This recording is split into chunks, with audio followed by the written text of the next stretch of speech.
Hello there, I'm Noel Hansel Cedo from Bacumonsi. I would like to share a dilemma that I experienced. It was just another day at school. January and I were walking down the hallway when a group of classmates started snickering.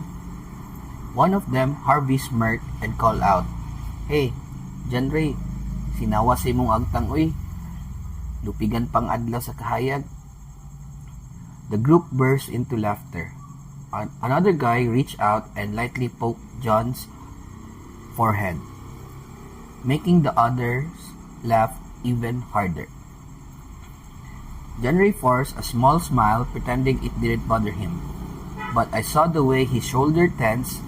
I knew this wasn't the first time they had picked on him for his forehead.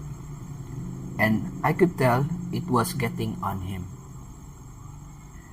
I felt a mix of anger and frustration.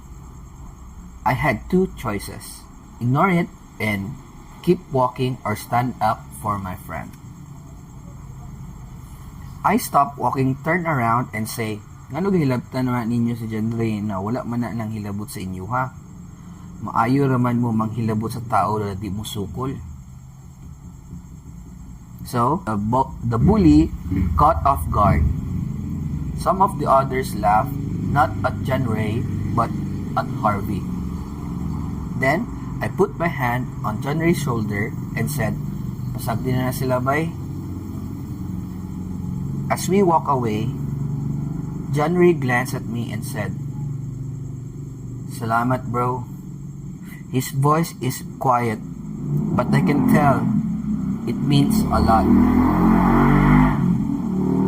I learned that small moment of courage can make a huge difference in someone's confidence and self-worth. Here's how the 7 steps moral reasoning model applies to my decision in standing up for my friend. Number 1. Gather the facts. January is being bullied about his forehead. The bullies are laughing, poking him, and humiliating him in front of others. He is pretending it doesn't bother him, but I can tell he is hurt. Number 2, identify the ethical issues. Should I stand up for January and risk being targeted?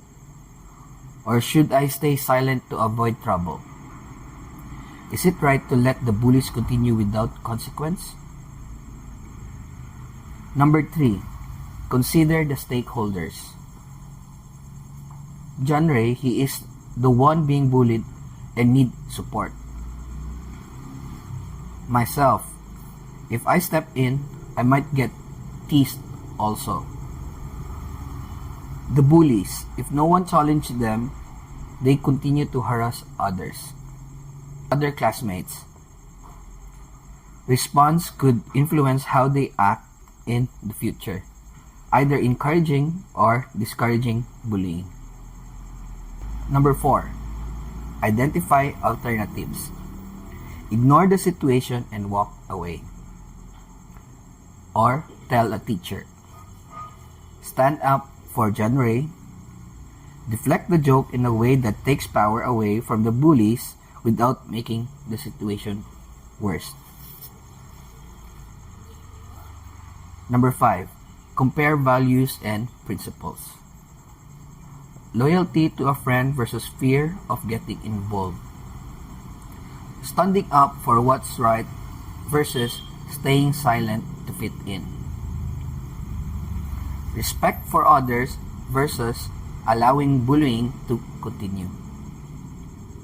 Assess the consequences. Number 6. If I say nothing, the bullies continues and January might feel even more isolated. If I stand up for him, I might get targeted.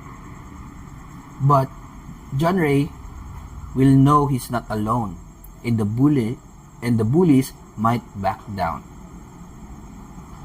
If I joke back at the bullies in a clever way, it takes away their power and shift the focus of January without escalating the situation. Number 7, make a decision and act. I decide to speak up to the bullies to make them look immature, rather than John Ray. I walk away with John Ray to show my support and remove him from the situation.